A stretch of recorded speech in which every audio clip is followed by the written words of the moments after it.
اسرائیل امریکہ اور ایران جنگ، پاکستان پھر خطے میں مرکز نگاہ۔ فیلڈ مارشل عاصم منیر کی اتوار کو صدر ٹرمپ سے بات چیت۔ پاکستان خود کو امریکہ، اسرائیل اور ایران کے درمیان جاری جنگ کے خاتمے کے لیے بطور مرکزی ثالث پیش کر رہا ہے۔ برطانوی جریدہ فائنینشل ٹائمز کا اپنی رپورٹ میں بڑا دعویٰ۔ جریدے نے اپنی رپورٹ میں کہا کہ سینئر پاکستانی حکام تہران اور واشنگٹن میں بیک چینل رابطے کروا رہے ہیں۔ فیلڈ مارشل عاصم منیر نے ڈونلڈ ٹرمپ سے ٹیلی فونک گفتگو کی، جبکہ وزیر اعظم شہباز شریف نے ایرانی صدر مسعود پزشکیان سے بات چیت کی۔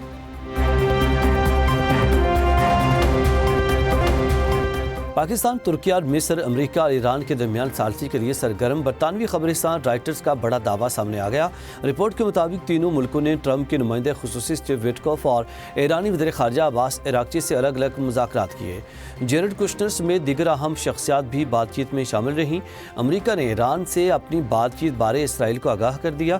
اسرائیل کی جانب سے بھی ایران کے پاور اسٹیشنز پر حملے روکنے کا حکم۔ امریکہ ایران کے مذاکرات اسی ہفتے اسلام آباد میں ہونے کا امکان۔ ایرانی مذاکراتی ٹیم کی قیادت ممکنہ طور پر پارلیمنٹ کے اسپیکر باقر غالیباف کریں گے۔ امریکی مذاکراتی ٹیم کی نائب صدر جے ڈی وینس کی قیادت میں آمد متوقع۔ غیر ملکی خبر ایجنسی رائٹرز کا امریکی صحافی بارک رویت کی سوشل میڈیا پوسٹ کے حوالے سے دعویٰ۔ بارک رویت نے لکھا کہ مشرق وسطیٰ میں کشیدگی کم کرنے کے لیے پاکستان، ترکی اور مصر کے حکام کوششیں کر رہے ہیں۔ فریقین راضی ہوں تو مذاکرات کی میزبانی کے لیے تیار ہیں۔ دفتر خارجہ کے ترجمان کا جاری بیان۔ ترجمان طاہر حسین درابی سے سوال کیا گیا، کیا ایران امریکہ مذاکرات پاکستان میں ہو رہے ہیں؟ اس پر ترجمان دفتر خارجہ نے کہا، اگر امریکہ ایران نے اتفاق کیا تو پاکستان ہمیشہ مذاکرات کی میزبانی کو تیار ہے۔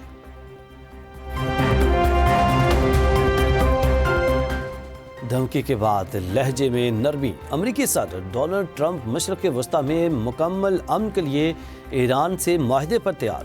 آبنۂ ہرمز کھولنے کی ڈیڈ لائن ختم ہونے سے پہلے ایران کے پاور پلانٹس، توانائی انفراسٹرکچر پر حملے 5 روز کے لیے مؤخر۔ امریکی صدر نے دعویٰ کیا ہے کہ تہران نے ڈیل کے لیے خود رابطہ کیا۔ دونوں ممالک کئی نکات پر راضی ہیں۔ ٹرمپ کا کہنا تھا کہ ایران کے قابل احترام اعلیٰ رہنما سے بات ہوئی۔ اسٹیو وٹکوف اور جیرڈ کشنر کے ایرانی حکام سے بات ہوئی ہے۔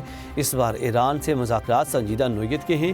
ڈیل ہو گئی تو ایرانی افزودہ یورینیم امریکی استعمال میں لائیں گے۔ نہیں چاہتا کہ مجتبیٰ خامنہ ای کو نشانہ بنایا جائے۔ اسرائیل بھی تازہ پیش رفت پر خوش ہے۔ ایران سے ڈیل کا خلیجی ممالک کو بھی فائدہ ہوگا۔ اب دنیا بہت جلد زیادہ محفوظ ہو جائے گی۔ امریکہ کے لیے خطرہ بننے والی ایرانی طاقت اور قیادت ختم کر دی۔ ایرانی فضائی دفاعی نظام، نیوی اور ایئر فورس سب کو تباہ کر دیا۔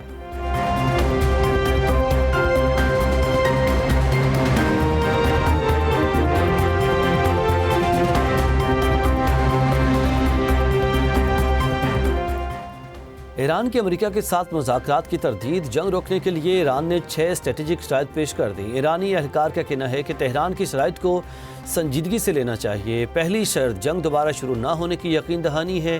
دوسری شرط خطے میں امریکی اڈوں کو بند کیا جائے، جارحے کو پیچھے دھکیلنا اور ایران کو ہرجانے کی ادائیگی تیسری شرط ہے۔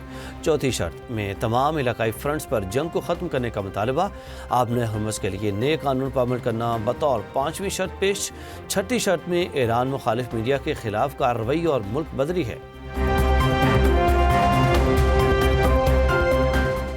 یورپی یونین کا ایرانی پاور پلانٹس پر حملے روکنے کے امریکی فیصلے کا خیر مقدم۔ یورپی یونین کی خارجہ پالیسی کی سربراہ نے کہا، انفراسٹرکچر پر حملے افراتفری پیدا کر رہے ہیں۔ برطانیہ نے امریکہ ایران مذاکرات کو خوش آئند قرار دے دیا۔ برطانوی وزیر اعظم کیئر سٹارمر نے کہا کہ آبنۂ ہرمز کو دوبارہ کھولا جانا چاہیے۔